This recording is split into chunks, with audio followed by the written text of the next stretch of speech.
There is an economic truth that America never wants you to know. In 1971, the American dollar was technically a corpse. President Nixon had just severed the link between the dollar and gold, and the U.S. economy was bleeding out. To save the empire, Washington didn't fix the economy, they rigged the game. In 1974, under total secrecy, the U.S. government forged a blood pact with Saudi Arabia. The deal was simple. We give you absolute military protection and weapons.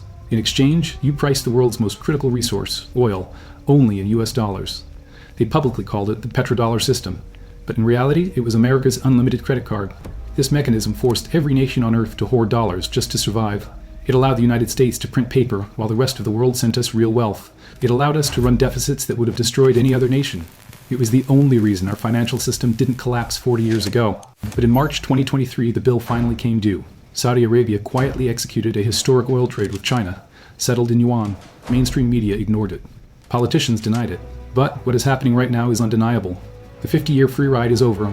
The invisible shield that protected your savings from hyperinflation has just been removed. What happens to a debt-based empire when the world stops paying its bills? When it hits, every single American is going to feel it. But if you understand this shift, you won't have to be its victim. To understand why the current shift is catastrophic, you first have to understand the machine that is breaking. The story of American dominance is not just a story of military might. It is a story of financial engineering born out of desperation. Go back to the early 1970s. The Nixon Shock had just shattered the global order. When President Nixon ended the gold standard, he didn't just change monetary policy. He effectively defaulted on America's promises. For the first time in history, the global reserve currency was backed by nothing but full faith and credit. And in the early 70s, faith in America was in short supply. You have to remember the atmosphere of that era to understand the gravity of the solution. It was a time of national vertigo. Inflation was rampant, eating away at wages faster than companies could print paychecks. The stock market had lost nearly half its value in a slow, grinding crash. There were gas lines stretching around city blocks. The psychological scar of that era was deep. Americans felt for the first time that the endless growth of the post-war era was over. Washington knew that without a new anchor, the American empire would dissolve into a second-rate power. They needed a commodity that was more essential than gold, something that no nation could ignore, something that ran the modern world. They chose oil. This leads us to the single most important geopolitical event of the late 20th century, the 1974 deal with Saudi Arabia. This was not a standard diplomatic agreement. It was the construction of a financial prison for the rest of the world. Treasury Secretary William Simon was sent to Riyadh with a directive that was as simple as it was non-negotiable. The United States offered the House of Saud a guarantee of survival, total military protection and access to advanced weaponry to secure their regime against all threats. In exchange, the Saudis had to agree to two conditions that would rig the global economy in America's favor for 50 years. First, they had to price and sell their oil exclusively in US dollars. Not German marks, not yen, not gold, only dollars. Second, and this is the part most people miss, they had to take those billions of dollars in oil revenue and recycle them back into buying US Treasury bonds. This created a brilliant, closed-loop system known as the Petrodollar. Here's why it was the ultimate free ride: because oil is the most traded commodity in the world.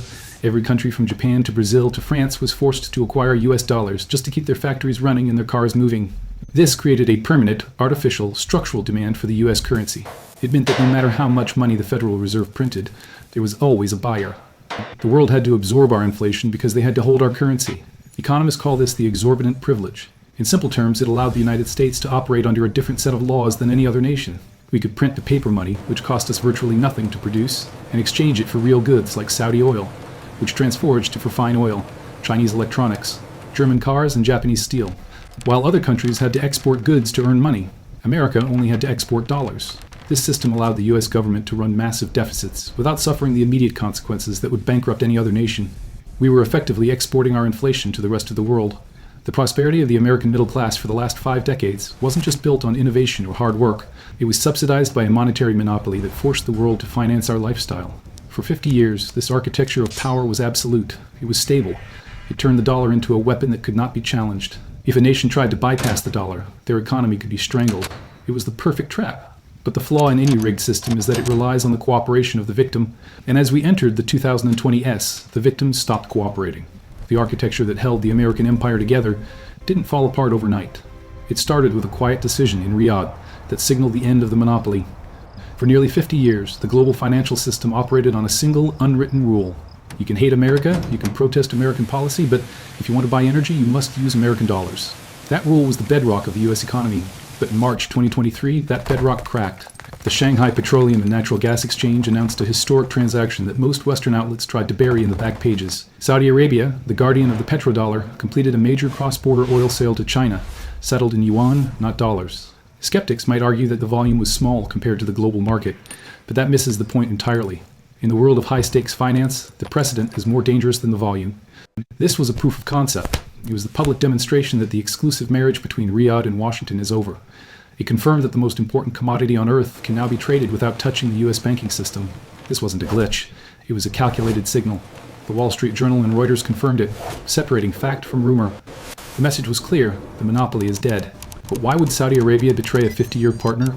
The answer lies in cold, hard math and shifting geopolitical realities. In 1974, America was the Saudi kingdom's largest customer.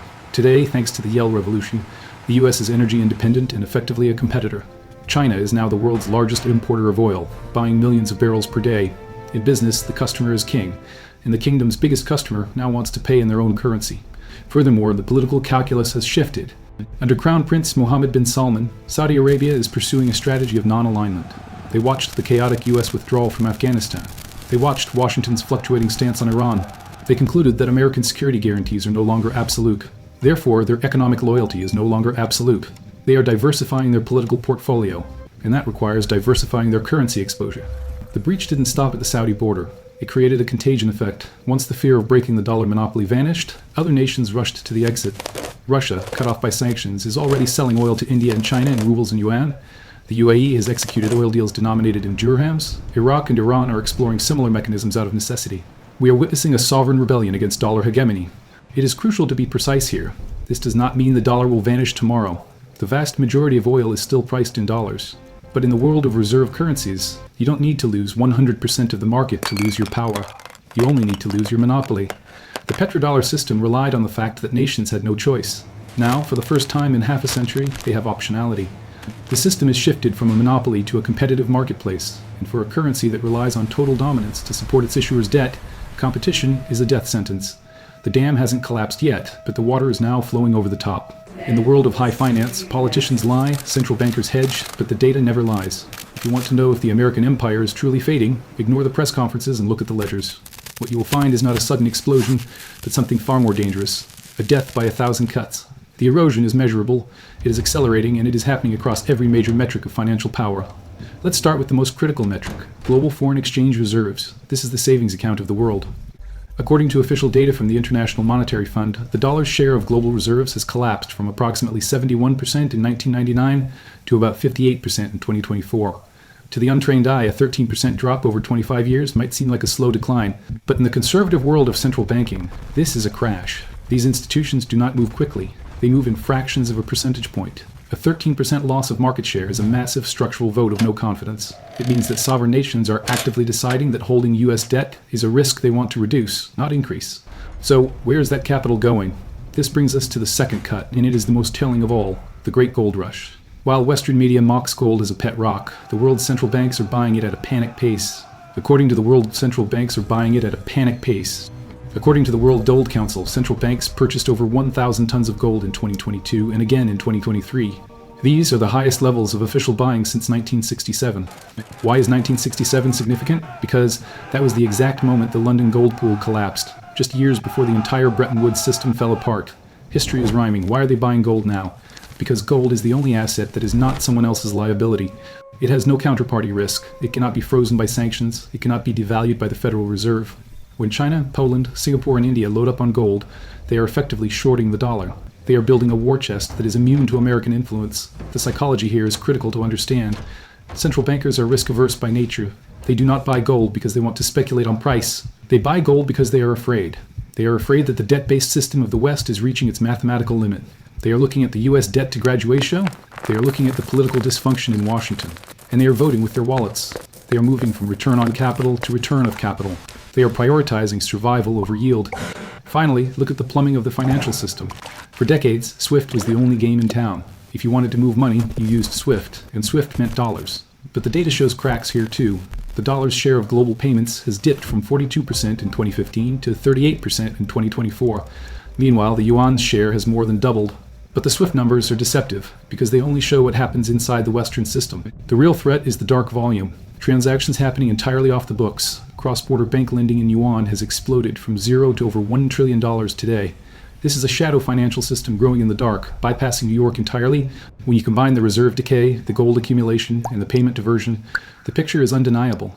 The dollar isn't dying from a heart attack. It is being drained of its blood, drop by drop, by a world that is quietly moving on. If you want to understand why the world is rushing to build a new financial architecture, you have to look at the single greatest strategic blunder in modern financial history: the weaponization of the US dollar against Russia. In 2022, following the invasion of Ukraine, the United States and its allies frozen over $300 billion of Russian central bank assets. Morally, many cheered this decision, but financially it sent a terrifying shockwave through every capital city in the global south. The message from Washington was unmistakably clear. Your money is only your money if you obey US foreign policy.